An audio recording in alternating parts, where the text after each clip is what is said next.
So here we have the Hyundai Tucson on an 18 plate. I'm going to start off by hopping inside the car and running through some controls first of all.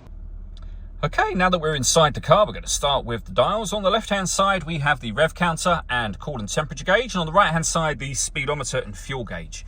In the middle, you can see the total miles for the car. They are 42,403.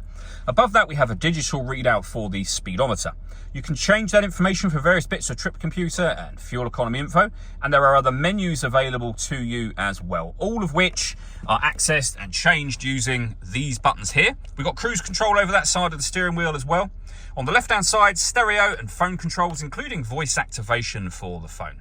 You need to set the phone up in order that you can use it, and that is done by pressing the phone button and then following the instructions on screen. You press number 2 to add a new phone, for example, 1 to cancel, which is what I'm going to do for now. When it comes to the radio, we have DAB, as you can see, AM and FM as well. If you want to listen to your own music, you press this button. Nothing is connected at the moment. You can connect up a USB device, an auxiliary device. You can also stream your music wirelessly via Bluetooth audio once you've paired your phone, and the main volume for the stereo is just there. Working our way down, we have dual zone climate control, so you can adjust the passenger and driver temperature. You can increase and decrease the fan speed and determine what direction you'd like the air to be distributed in. The air conditioning's on at the minute, that's off.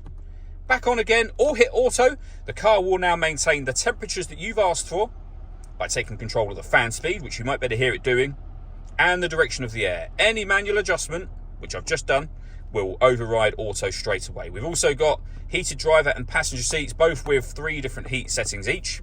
2 12-volt charging sockets, auxiliary and USB inputs, your 6-speed manual gearbox, and then these buttons just here, so you can turn the parking sensors on and off. This one turns off the stop and start. This car is designed to cut out when it's stationary in traffic to save you fuel. That system is off when that light shows. And then these last 2 turn off and on the downhill brake control. You can see that green symbol to the right-hand side. And they change the driving mode from normal to sport as well. All that leaves me to say is thank you for taking the time to watch this video. If you'd like to come and see this ULEZ compliant car for yourself and have a test drive, please feel free to call either of our MJA sites. We'd love to hear from you soon.